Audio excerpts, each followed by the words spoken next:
Hello everyone. सो अभी तक हम देख चुके थे कि जो हमारी एपी फ्रेमवर्क वाली सीरीज़ है उसके अंदर की ईगो क्या चीज़ होती है।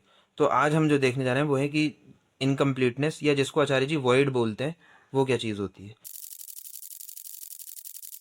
सो वाइड को अगर मैं अभी बेसिक डेफिनेशन में भी बताऊं तो there is a feeling of emptiness with in every human being.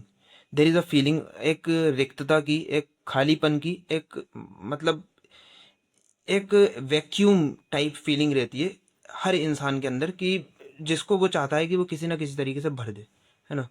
और इसी वजह से जिस जैसे कि इसमें आगे लिखा है कि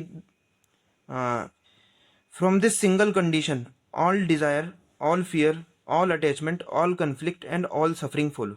so when there is a feeling of emptiness with in कि मैं किसी तरह से इनकम्प्लीट हूँ, मैं अभी पूरा नहीं हूँ और मुझे पूरा करने के लिए कुछ ना कुछ चाहिए।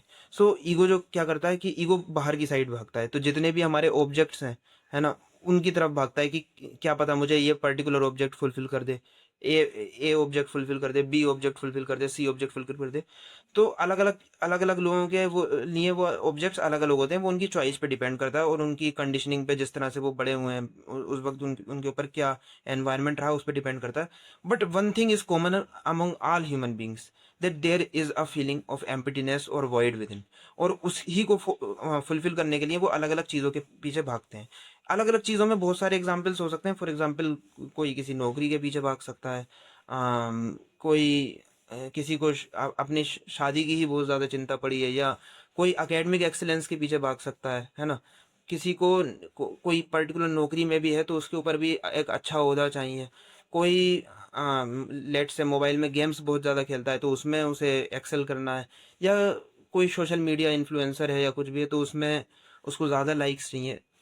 सबके जो रीजंस हो सकते हैं, सबके जो ऑब्जेक्ट्स हो सकते हैं, जो जिसको उन्होंने पकड़ा है वो अलग हो सकते हैं, बट जिस वजह से उन्होंने पकड़ा है वो वजह सेम है। Because there is a feeling of emptiness, a feeling of void, है ना। एक खालीपन की फीलिंग है कि उस खाली, एक मेरे अंदर एक खालीपन है, एक इनकम्प्लीटनेस है, एक अपूर्णता है, पूरा नहीं हूं मैं उस, और मुझे अपने आप को पूरा करना है ना। सो उस फीलिंग की वजह से हर इंसान किसी ना किसी ऑब्जेक्ट के पीछे भागता है, और वो जो ऑब्जेक्ट के पीछे भागना है उसको ही डिजायर बोलते हैं। और उस डिजायर के कंसिक्वेंस में जैसे कि यहाँ पर लिखा है, सारा फियर, सारा अटैचमेंट, सारा कंफ्लिक्ट एंड अल्टीमेटली सारी suffering, all of this is the consequence of that feeling of void or that feeling of incompleteness within. So आगे इसमें लिखा है कि the ego does not seek completion because it is broken, it seeks completion because seeking is what it is, है ना। So it is not that कि पहले ego आई और फिर उसके कंसिक्वेंसेज में इनकम्प्लीटनेस या वर्ड की फीलिंग आई।